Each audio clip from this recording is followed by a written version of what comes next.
Paneran ngali joken kwan chuka gamdi Panelim ngali chita ya wanja chon lip Enga benen koi leuni inam ne kul chenya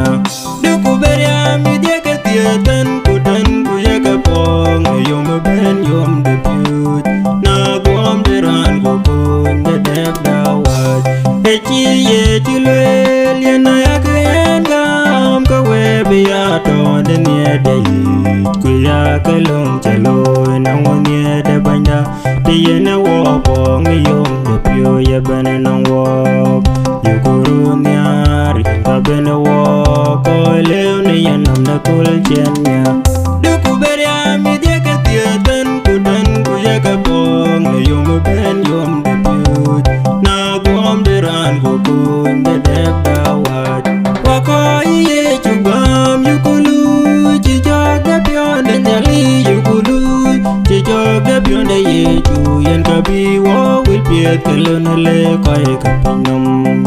Yen kabene wo koi leo ni yanam na kul chenya Duku beria mi dieke tietan kutan kuyaka pong Yom ben yom de piou Na guam deran kukun de dep dawat Wai wani blay ni kapiet kapinyenom Kuke chilwel yedwa kapinam yenyar Kukapiet yeben yeyik Kurane kenyare nonga ter kenyalik Likunyale ne pion chini jaguam kule derut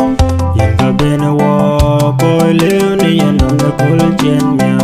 Duku beria mi dieke tietan kutan kuyaka pong Yom ben yom de piou Na guam deran kukun de dep dawat Taret yo bene banya ken chelo tem kunde Kubeya bar chidung kada main ditik Kubeya tide diu kunyi delik Wel gode men ke bany din mood we Yen kabene wo koi leo ni yanam na kul chenya